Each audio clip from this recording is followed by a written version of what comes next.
Good afternoon, everyone. I'm grateful to be here. This is again a day that God has given us, and it's a new day. So, as always, we shall be glad and rejoice in it. I will be reading today from a new story. I'm excited about it. It's a different one. So, are you ready to hear about today's story? Have you gotten yourself comfortable and snuggled and ready to receive this wonderful story for the day? I hope so. Glad to see more people coming on. Great. This is our story time, and as always, it's one of my favorite times of the day so that I can sit and just relax with everybody and read a story and we can escape into another new adventure. So good to see everybody this afternoon. All right. So the story time for today is hmm, penguins can fly. Penguins can't fly. It's written by Catherine Sully and illustrated by Rebecca Elliott. All right, let's see what this story is about. Are you ready? Set? Let's go. You see the penguins swimming?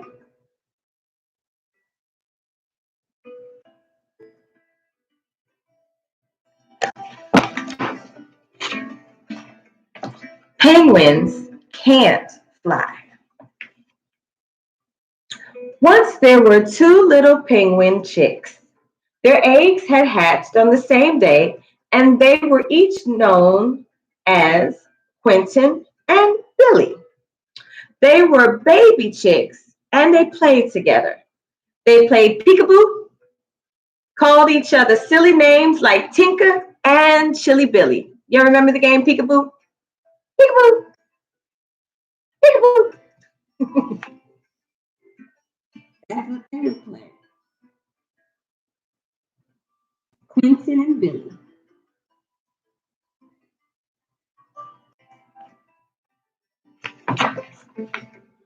As the young chicks grew up, their games changed. Billy liked playing hide and go seek, but it was a bit rough for Quentin. Quentin liked playing with ice bricks, but it was too dull for Billy.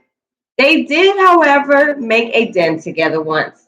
You see, the two little penguins were quite different.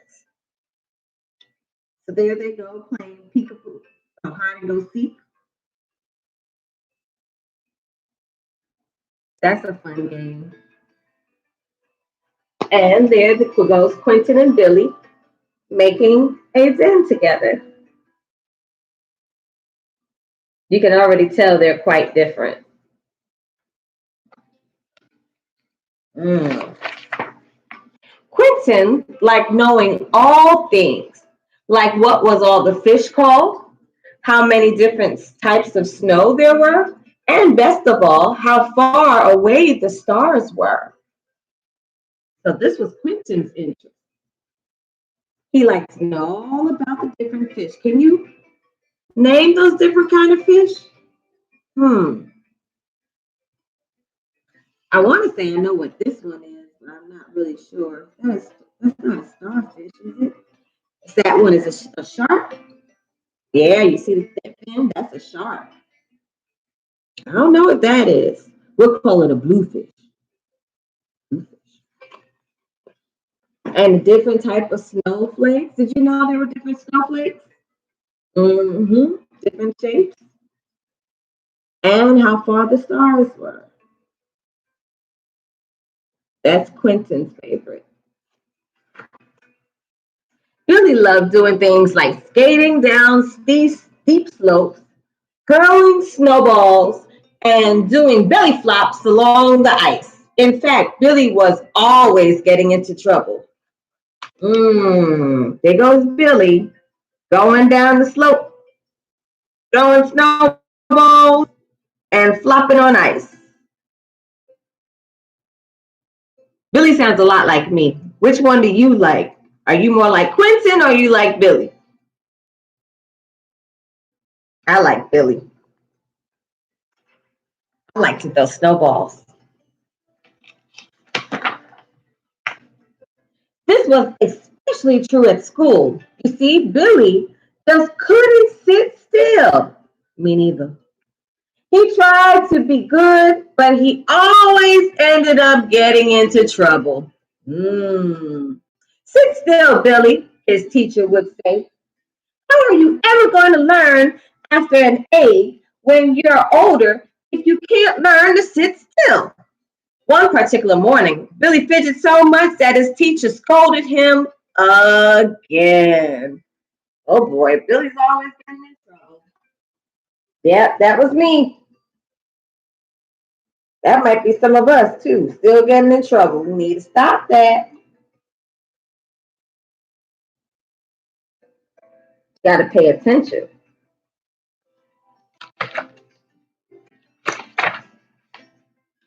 One lunchtime, Quentin couldn't find Billy, so he ate lunch all alone.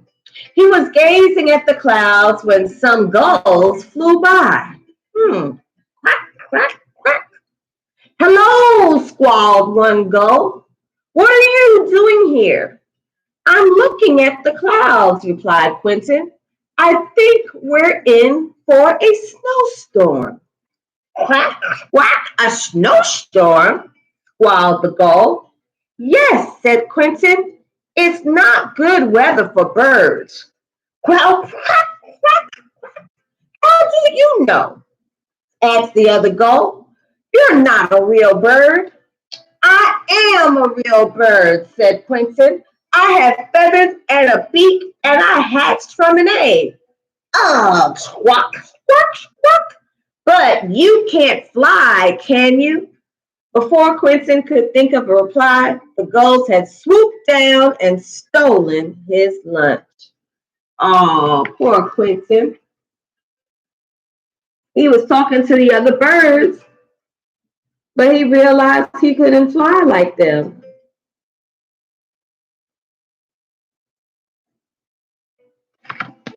And they took his lunch. Just big bullies. That's mean. That night, Quentin couldn't sleep. He went to sit on his favorite rock and gazed up at the sky. Through a tiny gap in the clouds, he could see some stars twinkling. I'll never be able to reach you, he told the stars quietly, because I'm a bird, but I can't fly. Then he heard the sound of a pebble being thrown into the water. Who's there? Asked Quentin. It's me, Billy, Billy replied. Oh, you couldn't sleep either? Asked Quentin. I'm going away, said Billy. I'm fed up with getting in trouble. It wouldn't do if I were you, said Quentin. I think we're in for a snowstorm.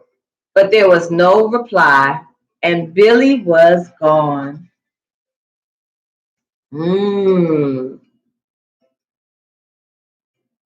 Seems like Quentin and Billy have two different aspirations and dreams. One wants to reach the stars and one wants to go away. Oh. Quentin was right. The next day, there was the most terrible, terrific snowstorm. They could barely see their flippers in front of their eyes. Everyone huddled together for warmth.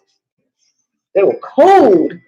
And all day the wind howled and the snow fell. Ooh, don't they look cold?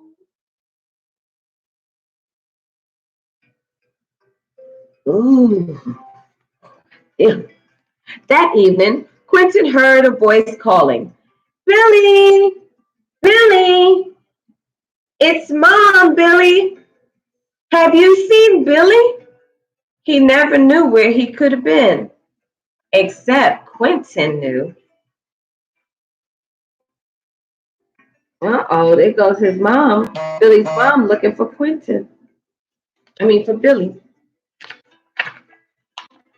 Quentin set off right away. It was dark, but Quentin found his way by looking at the stars. At last, he came to the den that he and Billy had built when they were chicks. Billy, are you in there? Asked Quentin. Yes, said Billy, shivering. Your mom's worried about you, Quentin. Worried about you, said Quentin. She is, said Billy. I'll come home. So Quentin found Billy.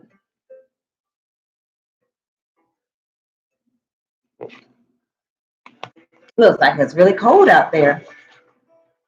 The two friends went walking home together. You were right about the snowstorms, said Billy.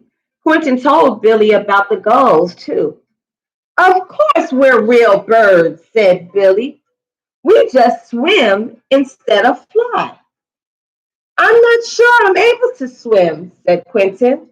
Wait until we start swimming lessons, said Billy. It's going to be great. Oh, look at them encouraging each other.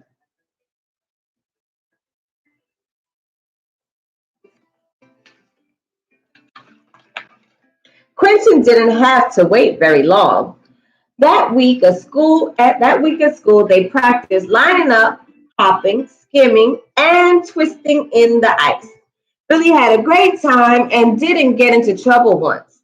In fact, the teacher said, "Well done, Billy," several times.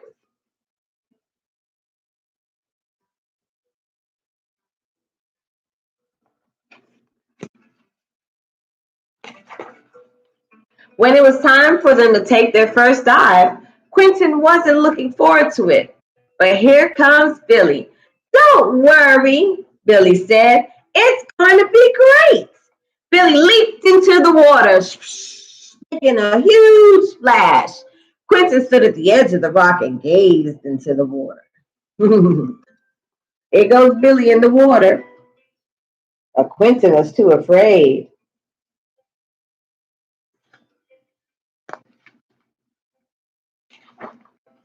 Just then, Billy shot back out of the water into the ice. Wow, Tintin, he said. You won't believe the amazing fish and the weird stuff that's down there. Really? Asked Quentin. Yes. I don't know any of the names, said Billy, but you will. Oh, but I don't think I can, started Quentin. But it was too late. Billy took hold of his flipper and together they splashed into the ocean. Quentin fell under the water and Billy was right. What an amazing sight. They got into the water and they saw all the fish. And remember, Quentin knew all the names of the fish. That's the starfish, right? Oh, goldfish, a bluefish. I don't know what other fish those are. Oh, I think that's a swordfish at the top. And that's the end of the story. Interesting. The end. Penguins can fly. Well, it's a story about two birds who are birds, but they're not really birds. Well, they are birds, they're just different kind of birds, right? Because when they came together, they were hatched. They hatched from an egg, and they came from an egg, and they had beaks and they had flippers, but like they said, they couldn't fly. And most birds that we know can fly. But penguins are a different kind of bird, but they swim. And what was so wonderful about this story was that they were different from all the other birds, but they were also different from each other. They grew up together, they played together, but they were different even in that own relationship. And they learned over the years to appreciate each other's differences and to be there for each other and to encourage each other. And that's how life should be. So it's almost like with us and in our lives, we too are different, You can even say we're different in our own skin color. We go outside and we look different to people based on our hair and the way that we have our physical features. But that doesn't make us any different from them. We're just different in how we look. And when we have our next to people that we know, we're different in the ways of our own personalities, what we like versus what they like. But that doesn't mean that we're any worse, but that means that we have different qualities and characteristics. And that's what I like about this story, is that it teaches us about being different and being okay. So look at your own lives, and I know there's something about you that makes you different, whether it might be the way you look or your personality, whatever it is, you are different. And that doesn't make you any better or any worse than anybody else. It just makes you you. And be happy with who you are. And don't ever allow people to bully you or to make you feel less than who you are. But know that you have good qualities just like everybody else. And that's what Quentin realized. Quentin knew that he was different, that he liked to look at the stars and he knew all the names of all the fish and things like that. But yet he didn't feel like he was always included or accepted. But Billy, his friend, who was one that was always out there doing different things and he was more the adventurous type, he still saw Quentin as being different, but Billy also used to get into a lot of trouble. But knowing Quentin helped him to get out of trouble and helped him to realize the good things that he needed to do. It's always like good having that good friend that puts some common sense to you and tells you some things when you shouldn't do some stuff, and you have a friend that's being honest and is able to talk to you about some stuff. So this was a nice story. Penguins can't fly, and it taught us about our differences and how to appreciate each other, appreciate ourselves. I liked it. And I see some people liked it too. So good. Very good. Well, we will have one more day of our story time, and that will be tomorrow. I have another wonderful story to tell you and read to you. I'm not going to tell you what it is. You got to tune in. But I hope to see everybody, or at least have you all come back tomorrow at 12 for our story time with Reverend Reese. As always, you enjoy your day. Be safe and know that Jesus loves you, and so do I. Bye.